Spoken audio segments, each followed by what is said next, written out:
em Romanos, nós somos convidados a refletir nesta carta hoje. Esse texto de Romanos, no capítulo 5, o livro de Romanos, a carta de Romanos, foi escrita pelo apóstolo Paulo, um dos maiores missionários, um dos maiores pastores que já existiu. E esse livro de Romanos apresenta a espinha dorsal da teologia cristã. E Paulo procura responder uma pergunta. A pergunta é a seguinte: como o ser humano pecador pode alcançar uma posição justa perante Deus? Esta pergunta também quem fez foi o Martinho Lutero. Martinho Lutero tinha problemas na sua vida espiritual. Ele via Deus como alguém que castigava, alguém sisudo, alguém que estava sempre pronto a nos machucar, um Deus que odiava o ser humano. E ele descobre na carta de Paulo aos Romanos que não é assim. Deus é um Deus de bondade. O justo viverá pela fé. Isso está bem no início da carta aos Romanos. Nós somos aceitos por Deus por causa da nossa fé. Então, voltando para esse texto de hoje, Paulo apresenta muitos benefícios de uma pessoa que é justificada pela fé e não por suas obras, porque ela nunca sabe quando ela fez obra suficiente, o quão bom eu tenho que ser para ser salvo. Não, eu sou aceito por Deus pela minha fé. Então, no texto de hoje, Paulo apresenta benefícios. Qual é o bem que traz eu ser justificado por Deus, eu ser justo diante de Deus por causa da minha fé?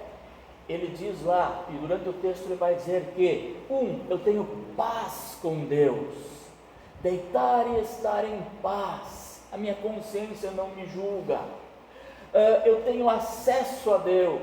Se eu estou em paz com Deus, eu tenho acesso a Ele, eu converso com Ele. Eu tenho também uma esperança gloriosa. Eu sei que o meu futuro vai ser um futuro espetacular, junto de Deus no céu. Se eu sou justificado por Deus, eu tenho um caráter cristão. O que é o caráter cristão? Honestidade, em primeiro lugar, humildade. Eu tenho domínio próprio, eu tenho paz. E o amor de Deus está em nós, se eu sou justificado pela fé.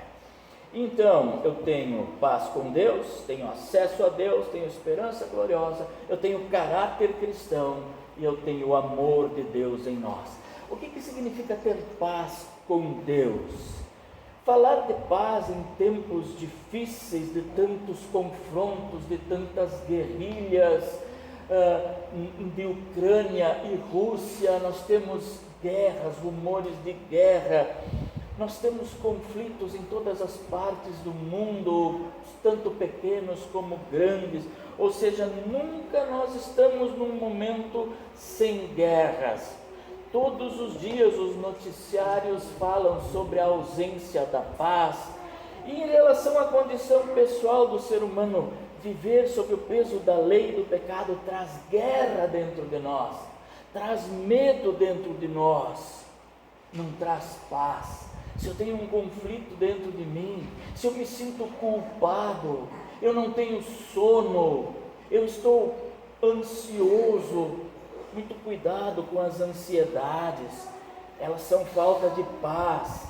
Se essa ansiedade é uma causa hormonal, mas muitas vezes ela é uma causa externa, tem algo me perturbando, a ausência de paz. Agora, paz brota do próprio Cristo através da fé. Quando uma pessoa é justa diante de Deus pela fé, quando ela é declarada justa, não há mais espaço para o peso da lei e nem de condenação. Ela está livre, ela está solta. Então, na justificação, o pecador não é apenas perdoado, mas ele é promovido. E isso representa agora uma declaração de paz, que foi possibilitada pela morte de Jesus Cristo, lá na cruz. E dessa paz brota a liberdade, e a liberdade nos compromete a nós anunciarmos aos outros a paz que somente Cristo dá. Então, por isso nós podemos dizer que mesmo em meio a tantas situações de sofrimento, a paz que vem de Deus não nos torna pessimistas e nem fatalistas. Pelo contrário, ela nos torna pessoas que vivem em esperança e vivem em amor. O Martinho Lutero pôde experimentar dessa paz com Deus de uma forma grande, de uma forma intensa, depois de sofrer com o peso da lei. Ele não se achava justo, ele não se achava digno, ele se achava o maior dos pecadores, e ele achava que ele tinha que fazer algo. Lá no seu quarto à noite, ele se açoitava, ele mortificava a carne, até que ele descobre que o justo viverá pela fé, e isso trouxe para ele paz.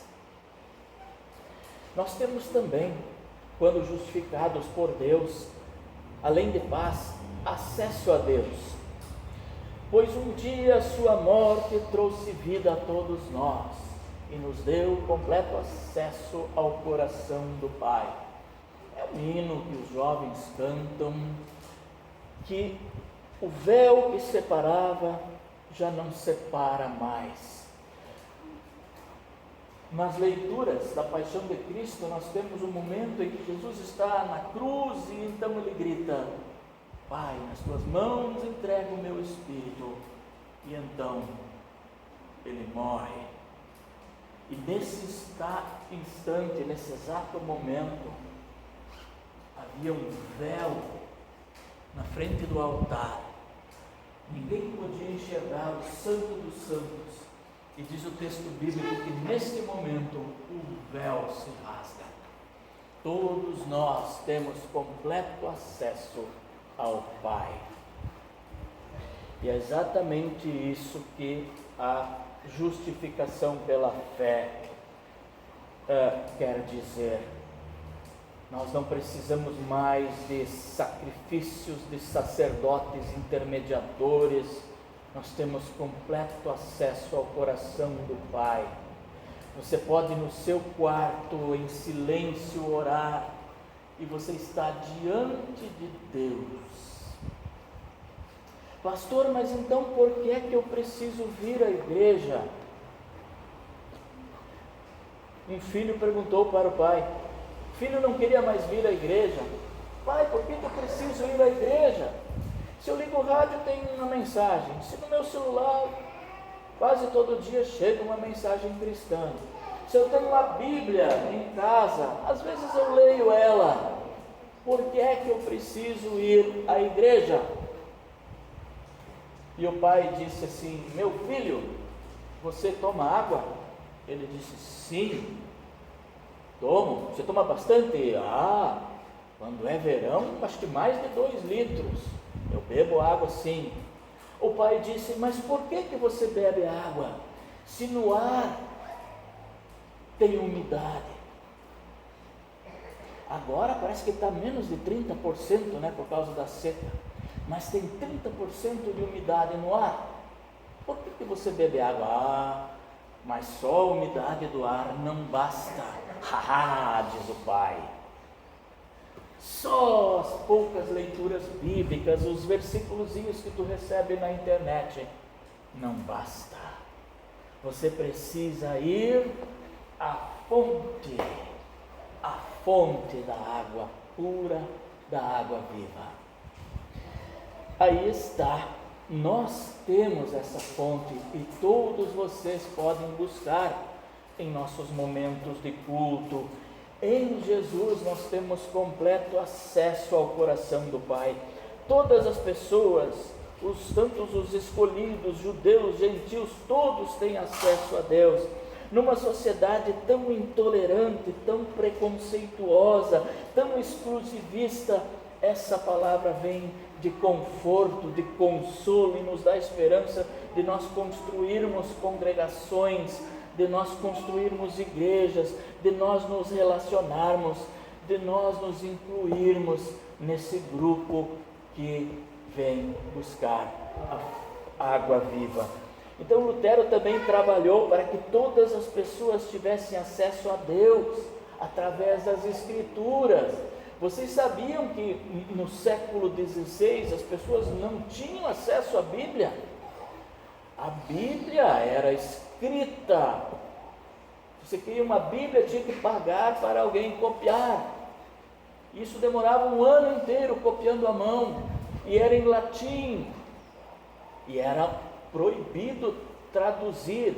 A Bíblia original tinha que ser em latim.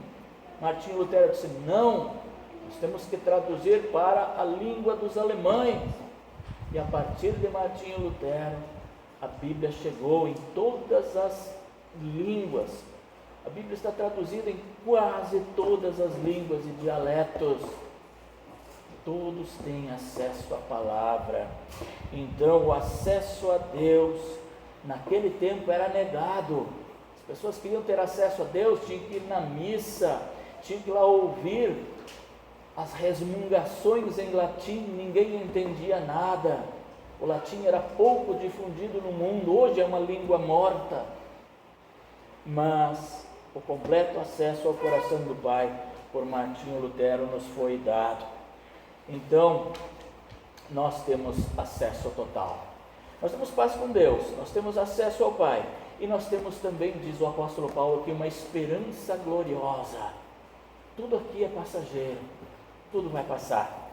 Então, falar de esperança gloriosa é falar no futuro, da participação na glória de Deus. Enquanto o pecado exercia domínio sobre o ser humano, não havia possibilidade de se gloriar. Ele estava sob o domínio do pecado. Contudo, em Cristo nós podemos nos guiar na justiça e na sua glória. Não há mais espaço para o medo, não há mais espaço para o pessimismo. A esperança deve prevalecer, pois ela está firmada na ação de Deus no nosso favor. Então a pessoa cristã não pode perder a capacidade de ter esperança, e nós temos esperança em Cristo. Nós temos mais que esperança, nós temos certeza. Então cada coisa que é feita no mundo é feita pela esperança. Nós temos um diferencial, a nossa esperança está em Cristo, o nosso Salvador. Nós temos, além de paz com Deus, nós temos acesso a Deus, nós temos esperança gloriosa, e nós temos também o caráter cristão, estar justificado por Deus. A pessoa cristã, ela é diferente. Jesus já havia deixado claro que no mundo nós passaríamos por aflições, no mundo nós passaríamos por tentações. Entretanto, no caso dos cristãos, as tribulações, as tentações não trabalham contra elas, mas a favor delas. As dificuldades, diz o apóstolo Paulo, elas são transformadas em esperança. A esperança é transformada em provação. Nós temos provações e isso nos fortalece. O vento forte, ele nos faz criar raízes fortes. Eu já disse para vocês que nas regiões do mundo onde há mais vento, as raízes das árvores são mais fortes. Ou Deus nos dá raízes fortes, ou Ele nos dá resiliência. E eu acho interessante, gente, a gente vai mais para a praia, lá tem vento. Lá vocês vão ver coqueiros. E o vento não derruba o coqueiro. O coqueiro não tem grandes raízes, gente. Mas sabe por que o coqueiro não cai? Porque ele tem aquelas folhas compridas. O vento vem daqui e ele é resiliente. Ele acompanha o vento, não dá repuxo, não derruba. Agora, se vocês têm em casa uma, vamos dizer, como é que é o nome daquela árvore? Ou árvore, qualquer vento derruba ela. Me esqueci o nome. Enfim, O cristão, ou ele tem raízes fortes, ou ele precisa ser resiliente, aguentar o vento e se adaptar com o vento, se adaptar com as provações. Então as provações, ingá, agora eu me lembrei, quem de vocês plantou ingá? Quem tem ingá? Qualquer ventinho derruba ele, já notaram? Qualquer vento derruba o ingá. Ele não cria raízes fortes, ele cria raízes fracas, e vem o vento derruba, ele tomba. Então a diferença entre o ingá e o coqueiro é que um acompanha o vento, e o ingá é redondo, o vento bate nele e ele tomba, ele não cede. Então as nossas tribulações, as nossas provações são assim. Então nós vamos passar por tribulações. Não é da vontade de Deus que o ser humano sofra. Contudo, o sofrimento faz parte da condição humana. Ela vai vir e vai bater na tua porta. E o olhar sobre o sofrimento pelo cristão, ele é diferente. Ele não tem a última palavra na vida do cristão. Não. O Lutero viveu essa experiência, ele sofreu bastante para defender as verdades da fé. Ele teve até a sua vida ameaçada. Quem lembra da história? Ele foi sequestrado certa vez. Colocaram um saco preto na cabeça dele e levaram ele. Mas ele foi sequestrado por um amigo. E o amigo quis preservar a sua vida. O amigo era muito bem de vida, o colocou num castelo e durante mais de um ano ele acabou de traduzir a Bíblia. Então ele teve a sua vida ameaçada também, porque ele foi considerado uma pessoa traidora e quem o encontrasse poderia matá-lo. Mas mesmo assim ele não perdeu a esperança, ele permaneceu firme na sua fé, na sua esperança, e a esperança e a sua fé não lhe decepcionaram. E quando nós temos a justificação por Deus pela nossa fé, nós temos em último lugar o amor de Deus em nós. O apóstolo Paulo também afirma que o amor de Deus é derramado sobre o cristão em todo o processo. Antes do cristão ser salvo, já Deus havia provado o seu amor, enviando Jesus Cristo ao mundo para morrer na cruz.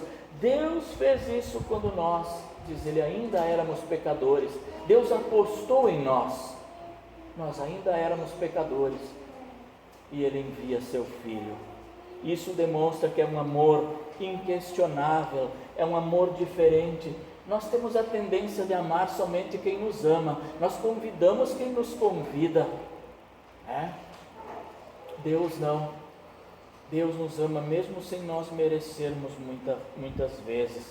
Então agora, como filhos e filhas de Deus, as pessoas cristãs serão ainda mais amadas por Ele, através do seu Filho Jesus Cristo. E é esse amor de Deus que está em nós, que nos ajuda a suportar tribulações, provações. Então essas são algumas bênçãos que a pessoa já pode experimentar aqui neste mundo, se de fato ela for justificada pela fé em Jesus Cristo.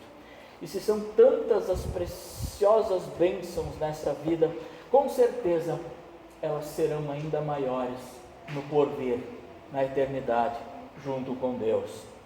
Então falar da nossa igreja, dos últimos mais de 500 anos da Reforma, é falar sobre bênçãos, é permanecer anunciando nos próximos 500 anos a sua preciosa graça, a graça de Deus. Então que o amor de Deus e a nova vida em Cristo estejam com todos vocês. Amém.